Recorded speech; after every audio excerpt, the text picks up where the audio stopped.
Raising kids keeps getting more expensive, and many parents say it's changing family plans. Tonight, what's driving the squeeze and simple ways to prepare for the costs ahead.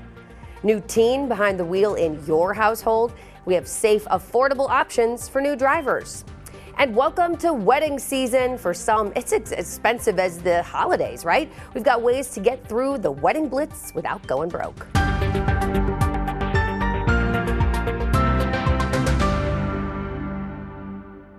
Welcome to the Watchdog, where we protect consumers, share warnings and alerts, and help you save money. I'm Jen Pachano. We begin with a major Medicare fraud bust right here in Ohio, and it's leading to a robust task force to fight such fraud.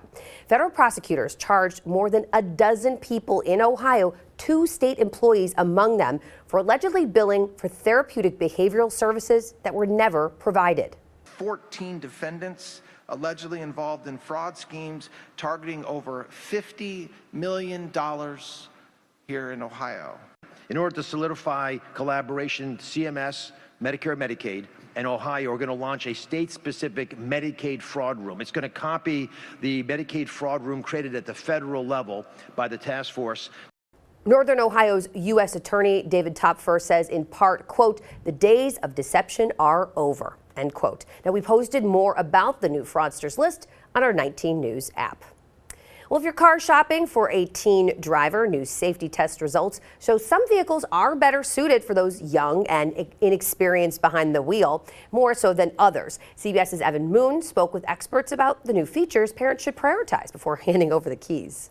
For many teens, a first car means freedom, but for parents, it's all about safety. On the road, a collision can come down to just seconds. It doesn't matter how responsible or smart or capable they are, they're still a beginner, they're still learning, and part of learning is making mistakes. And the cost of an error when you're driving a car on a road with other people is really high. But there's good news. Safety is steering in the right direction.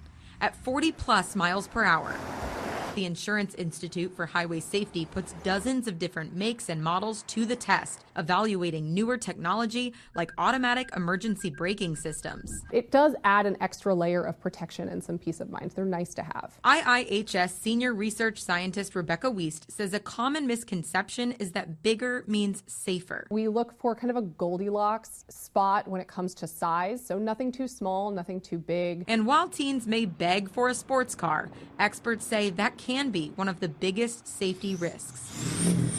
Teenagers are disproportionately involved in speeding-related crashes. So we want to avoid giving teenagers cars that have especially, zippy acceleration. Distracted driving is also a leading cause of crashes. Parents may want to avoid big touchscreen digital dashboards. Reducing the complexity of what they're looking at when they're driving is an important thing to consider. Of the dozens of vehicles tested, no single brand came out on top. There's a fair amount of Subarus on the list. There are Hyundais. You see a few Kias, Toyotas, Hondas. Cost is always a big factor when car shopping.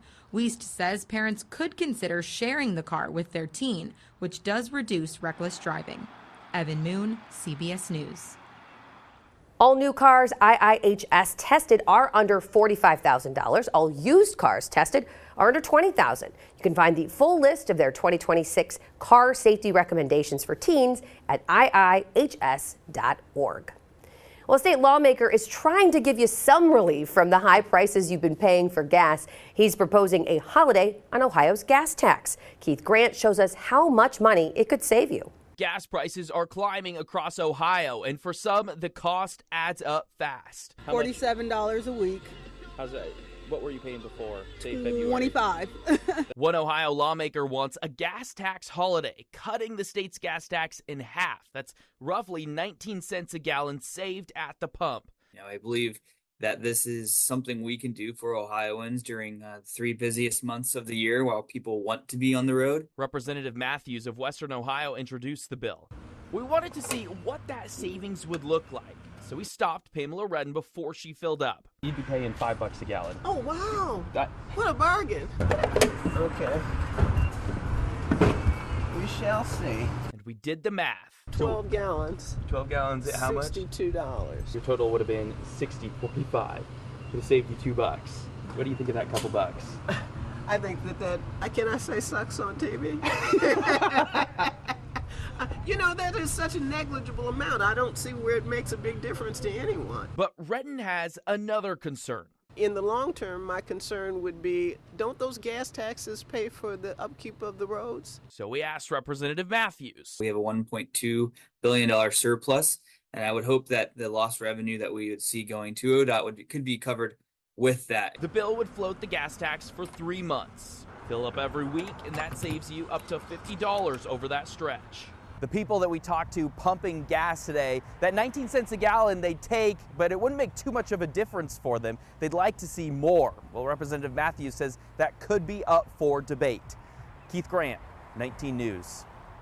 Well, the Points Guy is out with the results of their 10th annual Best Airlines report. And topping the list for the 8th consecutive year is Delta, followed closely by United and Southwest. The rankings are based on factors including reliability, experience, loyalty programs, and cost. The Points Guy founder and CEO Brian Kelly told CBS Mornings Delta's profit-sharing program is key to its success.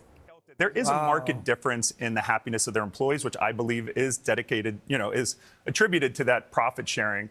And they're generally very reliable. Well, if you're a parent, you already know raising a child is expensive, but a new Lending Tree survey finds many parents say those costs are still climbing. In this Watching Your Wallet, consumer investigator Carice Jackman looks at how money pressures are affecting family planning and what parents can do to prepare. They're bundles of joy, but for many families, the cost of raising a child is becoming harder to manage. Around 80% of parents with kids under 18 say that raising a kid is getting more expensive. In a new Lending Tree survey of parents with children under 18, 44% say financial constraints have led them to have fewer children. Parents also pointed to saving for college or future education as their biggest child-related financial strain, slightly ahead of food, extracurricular activities, and clothing. For most people, their financial wiggle room is pretty tiny right now anyway. Then when you factor in just how much more expensive things like daycare and some other costs around raising a child have gotten, it just makes it even more hard. Lending Tree also found strong support for more help with childcare costs, with 81% of parents surveyed saying the government should do more to subsidize them.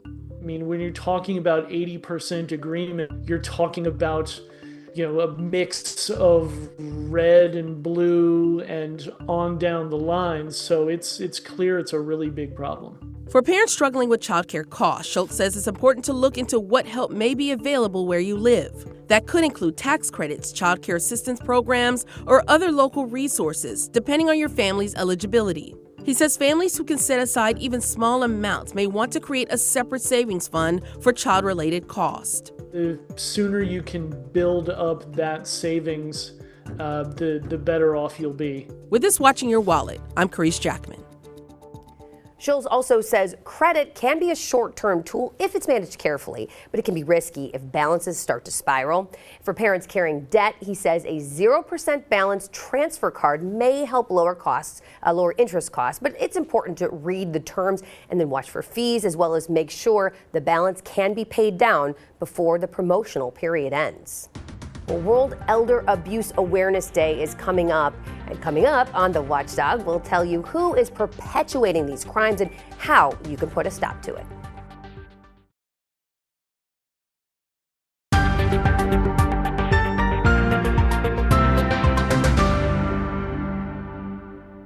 Welcome back to The Watchdog. I'm Jen Pachano. This is the portion of our show where we talk to a member of one of the organizations involved in the Cuyahoga County Scam Squad, and one of those is the Department of Senior and Adult Services. We have Natasha Petricolo, a director of that organization, of that department, here with us. Thank you so much for joining us. Thank you. So we're here to talk about an important day ahead on Monday, World Elder Abuse Awareness Day. What is that day, and what do you hope to accomplish with something like that? So on World Elder Abuse Awareness Day, we basically commemorate a day designated for seniors and older adults who've been impacted by elder abuse. Mm-hmm. And elder abuse can include physical, sexual, verbal, abuse. It includes emotional abuse.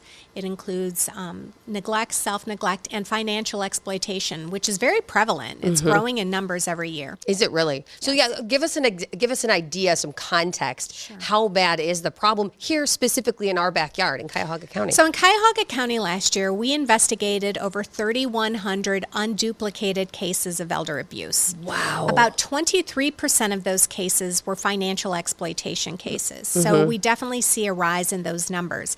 Now, you have to keep in mind a lot of this abuse isn't just singular. It isn't just somebody's being neglected. It is also, there's, complications to that. There's financial exploitation. There could be some physical abuse. There could be emotional abuse.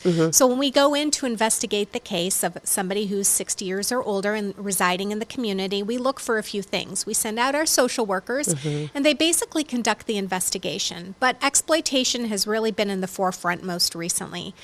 We know that as a nation, there's about $30 billion lost a year for older adults who are being financially scammed or exploited. Wow.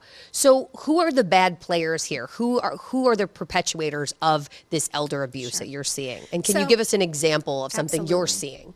So surprisingly enough, about that $30 billion worth of loss, about $20 billion of that are from caregivers, family members, friends, trusted people that are in that particular older adult circle. It's in the name, the title, caregiver, and they're the ones who are perpetuating this crime.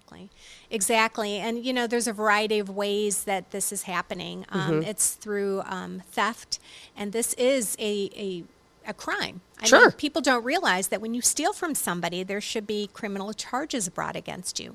So what we're seeing more and more is that there are family members, bad, actors who come forward and they take advantage of the older adult, either through deception. They pose as somebody using those financial resources for purposes other than what they're intended, such as paying bills and taking care of groceries and things of that nature. There's coercion. There's, in addition to that, there's threats. If you're an older adult and somebody's a caregiver and they're threatening they're going to put you in a nursing home and you're reliant upon them, we find that those people can easily manipulate and infiltrate that older adult's life. Or even like threatening to not take care of them, to not do the job that they're there to do. Tell me about this contractor that kind of infiltrated a elder person's home and what happened with that particular case here in Cuyahoga County. So we had a case not too long ago. It was an elderly couple. The husband, part of that couple, had suffered a stroke, and they needed some home improvements done on their house that they've owned their entire, basically adult life. And they needed these adaptations done. So they found a very charismatic contractor who kind of came into their life. He asked for the money up front, which is sometimes a red flag.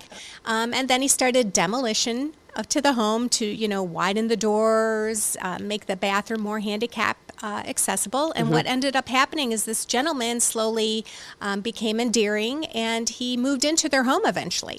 Wow. So he became a resident at that point. He did. Okay. So then he took the money, became a resident, and then what? Did he infiltrate their finances too? He did. So they kept giving more and more money for this work that never got done. He basically damaged their home that they would have to hire somebody eventually to come in and repair everything. We're not quite certain what he did with the money. I mean, he could have squandered it on anything. But he gained their trust. He kind of put them in a situation where they became dependent upon him for this work that needed to be done. They were embarrassed. They didn't know how to approach anybody about what occurred. I think that the wife started to gain some more knowledge because it was the husband who was impacted more with the stroke. And eventually, other people in their lives became concerned when somebody came to visit and noticed the home was in disarray. Because this gentleman had set up shop in their home and basically became a resident, they had to go through a formal eviction process. Oh my gosh, so how heartbreaking. Yes, and to add insult to injury. I mean, you can't even ask for a more convoluted, and kind just of such response. personal and personal space invasion, privacy invasion, things like that.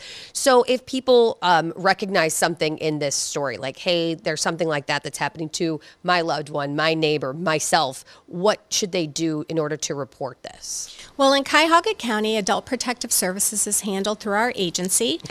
The hotline number is 216-4 420-6700. Okay. And you can make a report. You could be anonymous, or you could go on our web-based reporting system if you are a professional, and you can make a formal report that way as well. But you can report this. All right, Natasha, thank you so much. You're welcome. Wedding season can be expensive for the guests too, right? Up next, how to plan for travel, gifts, and outfits without going into debt.